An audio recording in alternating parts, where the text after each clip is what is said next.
मंच को नमन करती हूँ। आप सभी प्रबुद्धजनों, आप सभी प्रबुद्ध मनीषियों की उपस्थिति को मैं नमन, वंदन, अभिनंदन करती हूँ। और सबसे पहली बधाई नवसृजन प्रकाशक को मैं देती हूँ कि उनकी पहली पुस्तक प्रकाशित भी हुई। आपकी पहली पुस्तक प्रकाशित भी हुई और लोकार्पित भी होगी, तो बहुत बहुत बधाई। मेरे ख्याल से अब आवाज आ रही होगी। नहीं आ रही है तो आप भावों पे चले जाइए। हम लोग भावनाओं की बात कर रहे थे। कार्यक्रम में आने से पहले मैंने सोचा कि चलो एक कप चाय पी लें। चाय लेकर बैठी ही थी कि कहीं से मोगरा महक उठा और एक लेखनी, एक याद गुनगुना उठी जो कह रही है कि मैं इतनी विधाओं में जानकार हूँ। तो उनके पाठक ये कहेंगे कि पाठक, लेखिका तेरे बिना मैं नहीं। तो आपकी लेखनी 3 विधाओं की आपकी प्रकाशित हुई है, इसके हम साक्षी बन रहे हैं। उपन्यास, गजल और लघु कथाओं में आपने सराहनीय सृजन किया है। साहित्य की त्रिविधा का ऐसा त्रिपुट हमारी प्यारी मंजू दी को बहुत बहुत मुबारक हो, बहुत बहुत बधाई। मुझको ये दायित्व दिया गया है लघु कथा की पुस्तक पर चर्चा करने का। लघु कथा ऐसी विधा जो कि बहुत कम लोग अभी इस पर लेखन कर रहे हैं, लेकिन दीदी बहुत अच्छा लिखती हैं। और योगेश जी जो हमेशा कहते हैं ना कि कम शब्दों में बात कीजिए, लघु कथा यही विधा है। कम शब्दों में, कम समय में हम बात करते हैं। तो बहुत कम शब्दों में एक क्षण विशेष की बात करती है और शब्दों को कम रखने के लिए कम चरित्रों की हम लोग रचना करते हैं। हालांकि दीदी का प्यार ऐसा है कि हमारे सभागार में बहुत सारे विशिष्ट साहित्यकार उपस्थित हैं और आपको प्यार दे रहे हैं। लघु कथा कई शैलियों में लिखी जाती है। आत्मलाप शैली, संवाद शैली, विवरणात्मक शैली, डायरी शैली इत्यादि बहुत सारी हैं। और मंजू दीदी की लघु कथाएं जो मैंने पहले भी पढ़ी हैं, पुस्तक की भी कुछ अभी देखी मैंने, तो कई विधाओं में आपने सृजन किया है और सराहनीय सृजन किया है। उन विधाओं का आपने सही एकदम अनुपालन किया है। आपकी लघु कथाएं विधा के फ्रेम में बहुत सुगठित रूप से सज्ज हैं, संक्षिप्त होने के साथ ही सारगर्भित और संदेशपरक भी होती हैं। विषयों की बात अगर मैं करूं तो विविध वर्णीय विषयों का चयन करती हैं। ये नहीं कि एक विषय ले लिया उसी फ्रेम में अपनी लेखनी चला ली। और इनके विषय लीक से हटकर भी होते हैं, जो कभी रास्ता भी दिखाते हैं तो कभी प्रश्न भी पूछते हैं। विषयों में नवीनता का प्रयोग लघु कथाओं को रोचक बनाता है और सटीक शीर्षक लघु कथा पढ़ने के लिए या किसी भी चीज को पढ़ने के लिए आकर्षित भी करता है। ये मंजू दी की लेखनी की विशेषता है। इसके लिए मैं इनकी सराहना करती हूँ, साधुवाद करती हूँ। और इस पुस्तक की लघु कथाओं की मैं बात करूं तो कुछ लघु कथाओं का मैं विशेष जिक्र करूंगी।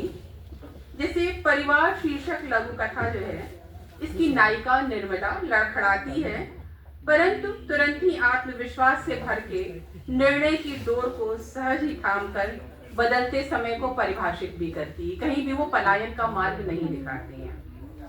रसीद लघु कथा ये चेतावनी सी एक तरह से देती है कि जो कहते हैं लोग कि क्या कर रही हो, गृहिणी है, हाउसवाइफ है, तो उस कार्य को कमतर न समझा जाए, इसके लिए ये लघु कथा रेखांकित करती है।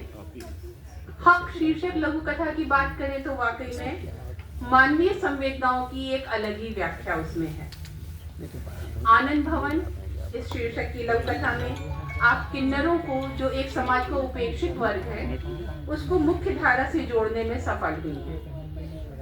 परंतु चूंकि मुझे उसमें एक पंक्ति खटकी, तो अनुजा के हक से मैं ये कह रही हूँ, एक पंक्ति जो मुझे खटक रही है कि नायिका कहती है, किन्नर वो बच्चे हैं जो अपने माता पिता की अनदेखी कर रहे हैं। इससे लगता है कि जो गलत काम करते हैं वह किन्नर है।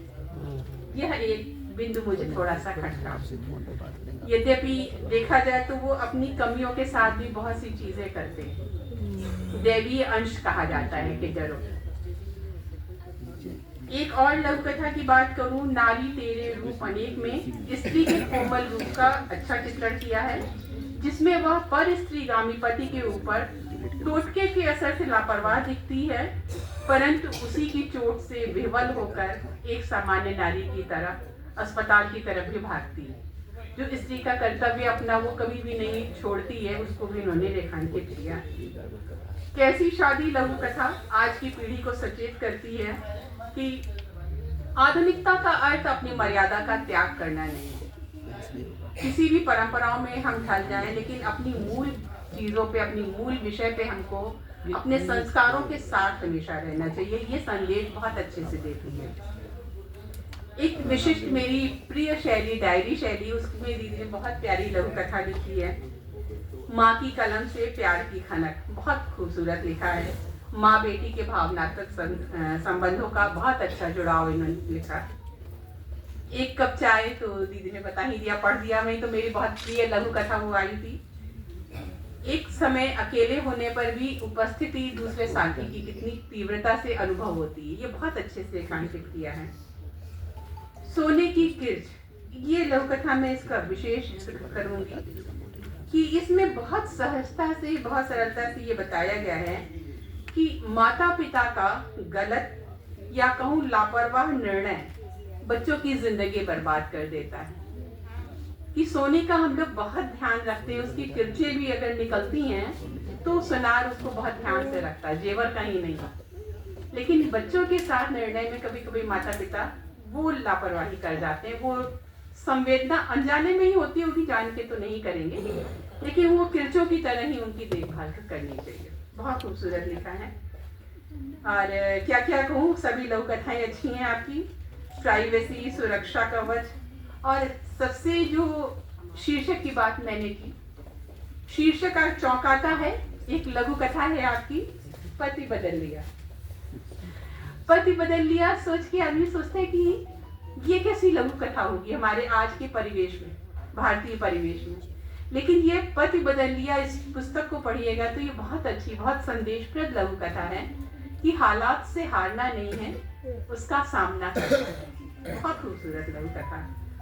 और बदलते समय की दस्तक देती हुई एक और लघु कथा है, लानत मलामत, जिसमें पति पत्नी के जो आज के समय में हम देख रहे हैं कि थोड़ा सा पति जो है वो कहूँ मैं पुरानी विचारों से और आज के विचारों के ऊहापोह में बंधा हुआ रहता है कि मैं पत्नी के साथ में कितना, उसके परिवार वालों को कितना सम्मान दूं, कितना उनको अधिकार दूं। इसमें बहुत संतुलित करता हुआ ये एक दिशा निर्देश है कि आज के दौर में कैसे पति पत्नी एक दूसरे के जन्म के रिश्तों को भी सम्मान दे सकते हैं। आपके विषयों से नेताजी भी नहीं छूटे हैं। नेताजी में कथनी और करनी की पर बहुत लिखा गया है। बलात्कार वही शीर्षक पे चौंकाता है, लेकिन ये पर्यावरण की बात करता है कि समाज में स्त्री पुरुष के अंतर की मानसिकता को बहुत अच्छे तेवर से दिखाया आपने। सेल्फी आज के दौर की EMI और क्रेडिट कार्ड पर आधारित जीवन की अच्छी झलक दिखाती है। ऐसी सशक्त और मन को स्पर्श करने वाली अनेक लघु कथाओं से सज्ज है यह एक कप चाय। इसके लिए मैं आपको पुनः बधाई देती हूँ और दुआ करती हूँ कि आपकी लेखनी पर माँ शारदे सदैव सहाय रहे और वह अबाध गति से चलती हुई साहित्य जगत को समृद्ध करे। एक बार पुनः बधाई।